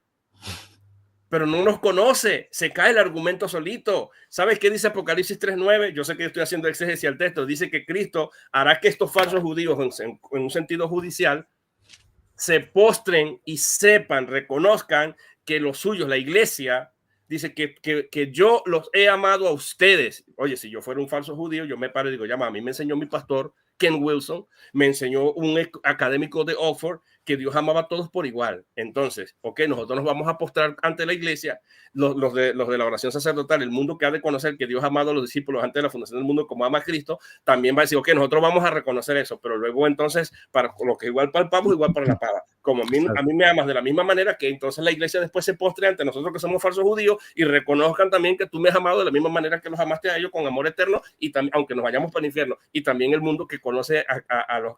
¿Entiendes lo que te quiero decir? Sí, el argumento no tiene sentido, por eso mi salsa se llama No tiene sentido, mi amigo. El otro día escuchaba una predicación del pastor Sugel Michelén y que hablaba de la justicia de Dios. O sea, llamaríamos a Dios injusto, y él decía algo muy clave que no lo había visto de esta manera. Lo voy a leer. Cuando Pablo habla de que Dios tendrá misericordia del que quiera tener misericordia, está citando Éxodo 33. Lo voy a leer, permiso. Dice, y Jehová dijo a Moisés, también haré esto que has dicho por cuanto has hallado gracia a mis ojos y te he conocido por tu nombre. Él entonces dijo, le dice Moisés a Dios, le dice, te ruego que me muestres tu gloria. Ya, primero le está pidiendo ver la gloria de Dios. Y le respondió Dios, yo haré pasar todo mi bien delante de tu rostro y proclamaré el nombre de Jehová delante de ti y tendré misericordia del que tendré misericordia y seré clemente para con el que seré clemente. Lo que decía el pastor Joaquín Milcheleni me hace todo el sentido, es que la gloria de Dios que Moisés le estaba pidiendo a Dios es su soberanía, es tener misericordia del que quiere tener misericordia. No es aquí un libre albedrío, eh, como así decirlo, que la voluntad humana tiene una isla de bondad donde puede escoger o no escoger a Dios. No, aquí la gloria de Dios es que Él se demuestra así, y es que Él tiene misericordia del que quien quiere tener misericordia. Lo segundo que voy a mencionar, pastor, para ir concluyendo, es que yo considero que todo arminiano debe leerse este libro, porque lo están utilizando en contra del calvinismo para ganar una discusión absurda si la salvación se pierde o no se pierde, cuál tiene razón o no. Pero yo creo que aquí este libro se cae gravemente, como hablamos, en la teología y en el ser de Dios, en la ontología de Dios. Y ahí caen en herejías graves. Yo creo que todo arminiano que lea este libro tiene que ser intelectualmente honesto para reconocer esto. Si no, está siendo parte de lo mismo. Está cayendo en herejías acerca del ser de Dios. Ahora yo te quiero decir algo más que te va a dar risa, pero es cierto. Al final de todo, lo que está evitando el doctor Ken Wilson, como decimos en Venezuela, voy a decir un refrán para que se me entienda: tanto nadar para morir ahogado en la orilla. ¿Has escuchado ese refrán? No lo había ¿Qué, escuchado, pero lo entendí a la primera. ¿Qué quiere decir eso? Quiere decir que el doctor Wilson, él quiere refutar en la tesis el determinismo unilateral de los destinos eternos de los individuos, ¿verdad? Eso es lo que él va a refutar. Pero ¿sabías tú que en esta tesis y en lo que cree el doctor Ken Wilson, primero, en lo que cree Ken Wilson, él se vuelve un determinista unilateral, pero post-conversión? Te voy a explicar por qué. Porque porque en el calvinismo nosotros somos deterministas unilaterales en todo, aunque somos compatibilistas también, creemos en la responsabilidad del hombre. No es que estamos diciendo que Dios determinó todo y somos robots, no estamos diciendo eso, somos compatibilistas. Creemos que las dos cosas caminan como los dos rieles de un ferrocarril, ¿no? Como de un tren o de un ferrocarril. Pero él va a decir, yo creo en seguridad de salvación. Ahí viene el punto. Y lo puedo demostrar con la Biblia. Bueno, si tú crees en seguridad de salvación, la pregunta es, ¿qué rol juega el libre albedrío después que eres salvo? Él tiene dos salidas, como lo comentaba yo en la comunidad a uno de esos provisionistas. Uno, decir, no, lo que pasa es que yo creo en la perseverancia de los santos. Pero ¿sabías que el provisionismo no cree en la perseverancia de los santos? No. Entonces, si él dice que cree en la perseverancia de los santos, entonces la pregunta es, ¿la perseverancia de los santos como algo necesario, como creen los calvinistas, pero también como algo seguro y ciertísimo por causa del que preserva? Porque la perseverancia del santo tiene dos cosas: una responsabilidad humana, pero principalmente una certidumbre sobre la base de que Dios preserva y guarda a los que son suyos. Claro. Entonces ellos tienen que caer en ese esquema, en ese parámetro, y en eso se harían calvinistas unilateral, deterministas, porque al final Dios los va a salvar y los va a ayudar a perseverar. Y aunque ellos dijeran, no, yo no quiero, respéteme el libre albedrío libertario, que es lo que él quiere defender, no va a poder Dios, porque ya Dios los regeneró, Dios los habilitó para que solamente respondan positivamente a Dios y se mantengan firmes en el evangelio, y entonces no puedan desertar y todo. Y eso es calvinismo, y eso es determinismo post-conversión unilateral, porque ya libre albedrío no cuenta. Y la segunda cosa es, o la otra opción que tienen es, que es la que yo veo que ellos más o menos venden, y no los estoy acusando, pero por la vista de algunos testimonios de algunos de ellos, es abrazar el hipercalvinista, el hipercalvinismo, caer en el antinomianismo. O sea, como ya yo estoy salvo, yo puedo usar mi libre albedrío para hacer lo que me da la gana, como decía uno por ahí, que él después de ser predicador se fue a consumir droga, a comprar droga en los puntos de drogas a medianoche y que él creía que él estaba salvo porque eso enseña el provisionismo. Ah, bueno, si eso es así, entonces eso es, de todos modos, es calvinismo, pero hipercalvinismo, porque eso es antinomianismo, ¿entiendes? Entonces, Y no creemos eso nosotros.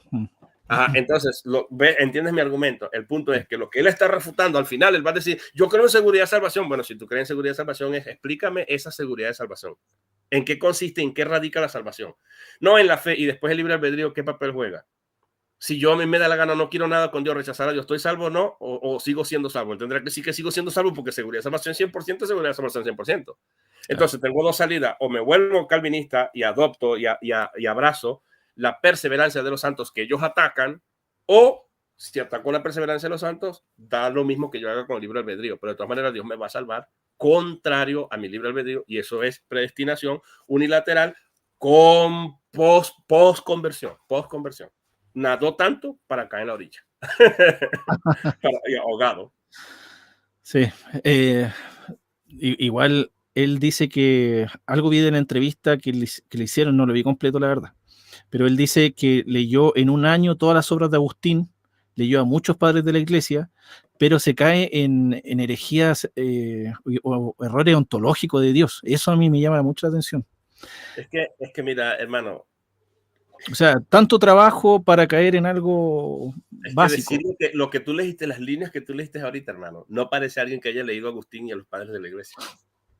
Porque los padres de la iglesia hablaron de la esencia de Dios, hablaron de los atributos de Dios, hablaron de estas cosas que son verdaderamente, pero yo lo que veo en su libro es que muchas veces él no asume la responsabilidad, sino que él dice, bueno, fulano de tal llega a la conclusión que aquí está el libre albedrío, fulano de tal dice tal cosa y él no asume la responsabilidad ni nos provee la cita para ir nosotros ir a comprobar qué es lo que dice. Y a veces uno va y busca y te das cuenta que lo que están diciendo él no es lo mismo que están diciendo los padres de la iglesia, que él al que está haciendo referencia de un erudito de una obra que leyó él. Entonces, ¿es posible leer a Agustín de Hipona en orden cronológico? Sí, es posible, pero eso es posible no porque tú agarraste las obras de Agustín aquí, las originales, y vas a empezar a leerlas. Muchas veces es porque hay tomos que contienen las obras de Agustín de Hipona, como ese que te mostré ahorita del arrianismo y otras herejías. Ahí están las obras, 6 obras de Agustín de Hipona en orden cronológico. Y tú las puedes leer rápidamente, son 400 hojas, tienen un poquito más que la tesis de Ken Wilson, pero tú la puedes leer. Yo me siento en menos de una semana, yo te leo esa, porque a mí me gusta leer demasiado, me acuesto leyendo, me despierto y tengo mucho tiempo para leer.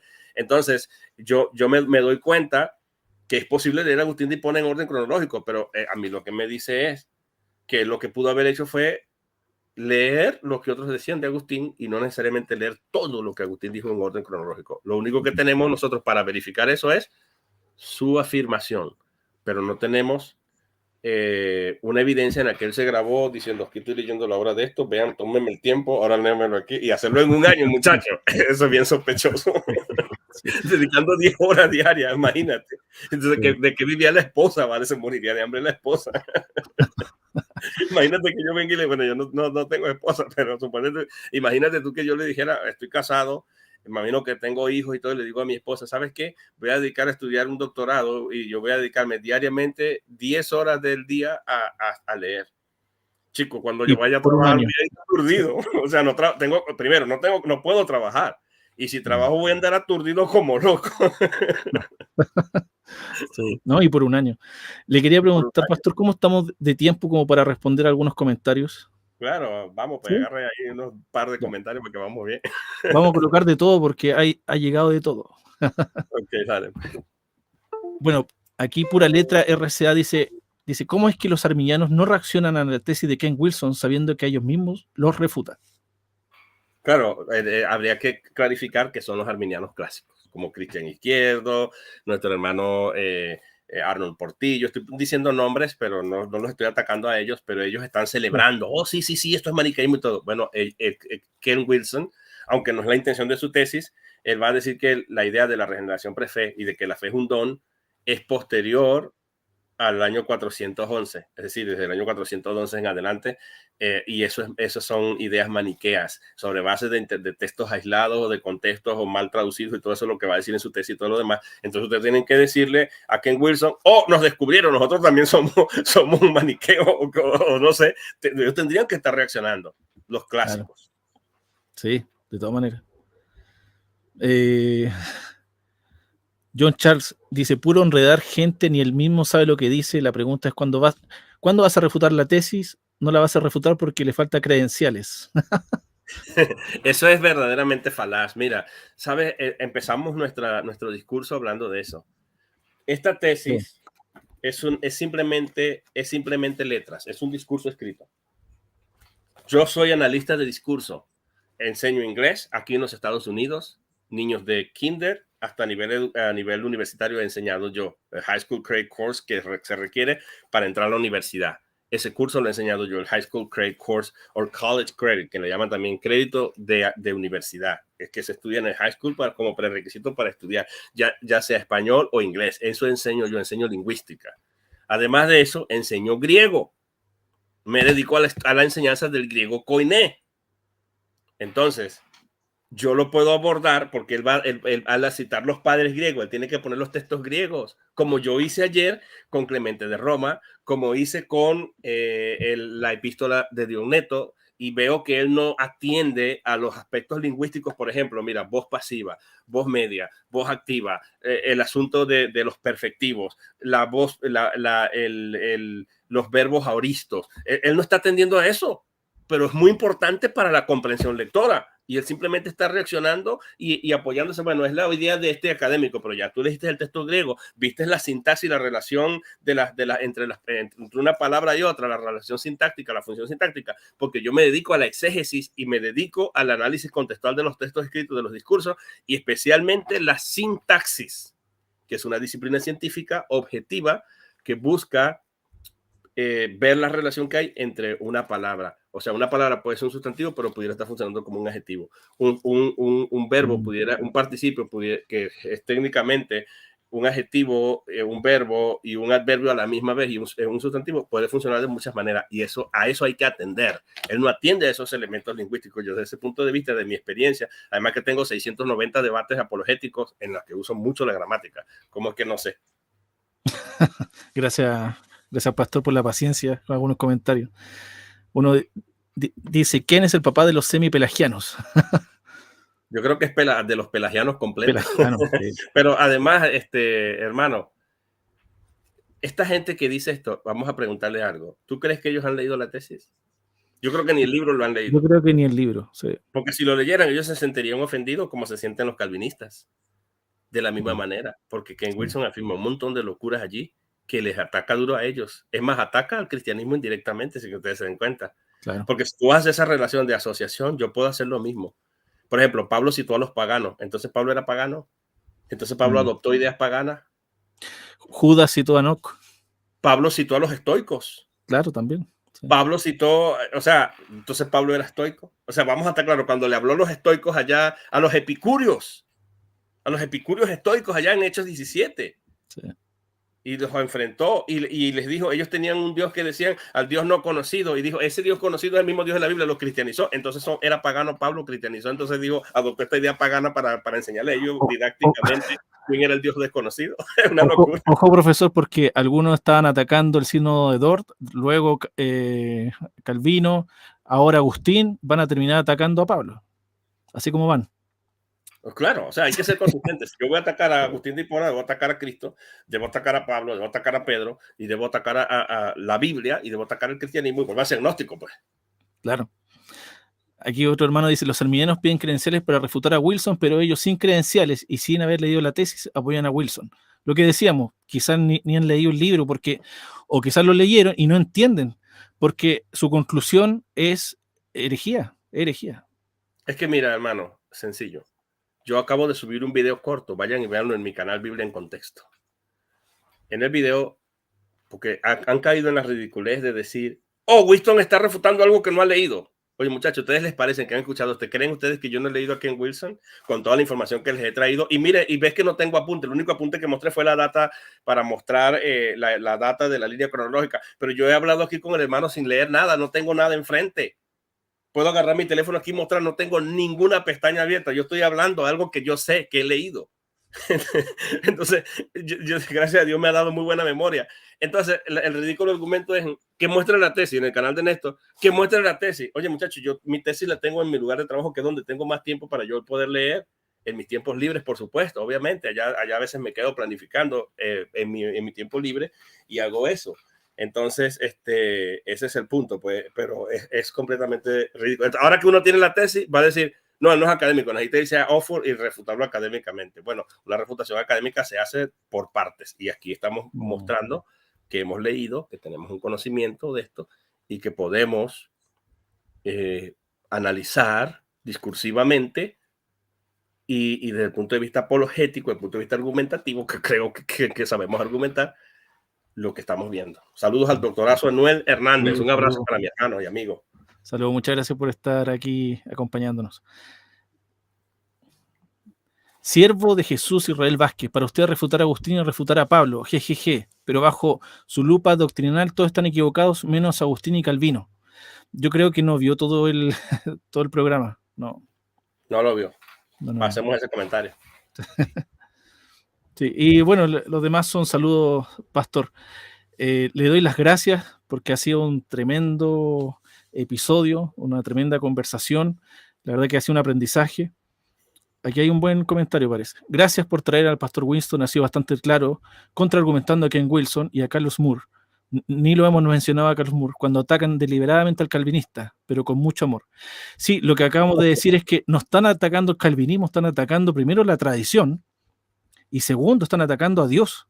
No por el calvinismo, sino que hemos encontrado, y al abuelo de pájaro, una lectura bien sencilla, que hay errores de teología propia, errores fatales. Entonces, ojo con estos libros. Así que gracias, hermana Génesis, por comentar. Es que no es un asunto de capricho mío. Un doctor de la Universidad de Texas, que fue profesor de él por años, toma una pequeña muestra y dice que están haciendo a Daniel Williams, que es un artículo del que él se agarra para concluir que la justificación es por la fe nada más, que están haciéndolo decir lo contrario.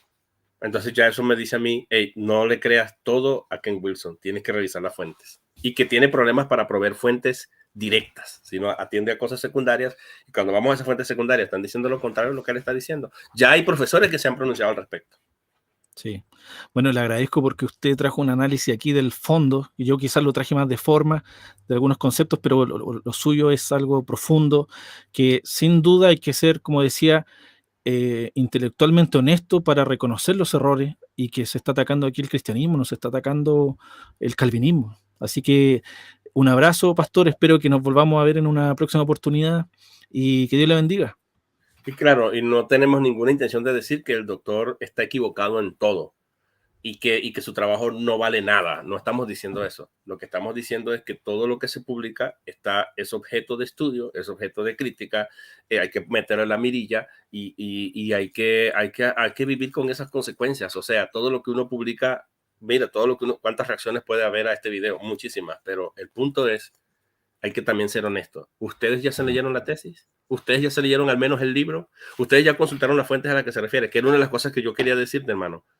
Yo publiqué un video donde yo hago una lectura de una página. El doctor a veces comienza hablando en inglés y luego te hace una cita en latín y no te la traduce. Te la deja ahí como que si tú supieras, él da por sentado que el estudiante sabe latín y luego sigue hablando en inglés y después te pone una cita en griego. Y si tú no sabes griego, a ti se te va a dificultar leer la tesis. Y parte del trabajo que yo estoy haciendo es justamente eso, traduciendo en latín, a veces preguntándole a profesores de latín, que yo tengo amigos que colaboran conmigo, y ¿qué quiere decir esto aquí? Yo no entiendo latín, pero sí entiendo el griego, ayúdame con el latín, ellos me ayudan. Y entonces voy a veces y tengo que comprar libros donde estén las citas de los padres que él está haciendo referencias con interlineales, latín, inglés o latín y español, las que estén disponibles para poder consultar. He estado haciendo un trabajo arduo, pero no es fácil. Entonces, esta gente desestima el esfuerzo y el tiempo que he dedicado para traerles este contenido que ustedes, si quieren comprobar que lo que yo estoy diciendo es falso, hagan el mismo ejercicio que yo estoy haciendo. Vayan y háganlo. Yo no necesito ir a Oxford para analizar un discurso. Exacto. Bueno, le doy también las gracias a todos nuestros amigos que estuvieron ahí comentando, a los que estuvieron a favor, en contra. La verdad que esto enriquece el diálogo y el análisis a este libro. Yo les recomiendo que antes de criticar lo lean y vean también las falencias que tiene, las falencias teológicas. Gracias, pastor. Que Dios le bendiga. Le mando un abrazo desde Chile aquí con 30 grados, con calor. Así que esté Claro muy que sí. bien. Gracias. Acuérdense de mi libro que está disponible en Amazon. Permíteme la cuña aquí para no irme gratis de aquí, ¿verdad? Adelante. Sí, sí, sí. Se llama el arte de conducir la palabra de Dios, del atropello a la iluminación. Vayan y búsquenlo a precio de gallina flaca. Es un libro de 65 páginas, pero enseña con gráficos, organizadores gráficos, a cómo organizar un discurso y modelo para ustedes. Les va a ayudar muchísimo para ser mejores predicadores. Gracias por la colaboración, Perfecto. además. Un abrazo. Me envía el link, pastor, para colocarlo en la descripción. Claro que sí, claro que sí. Ya, que Dios les bendiga. Esto ha sido Jaque Mate Ateos, así que nos vemos hasta la próxima. Chao, chao.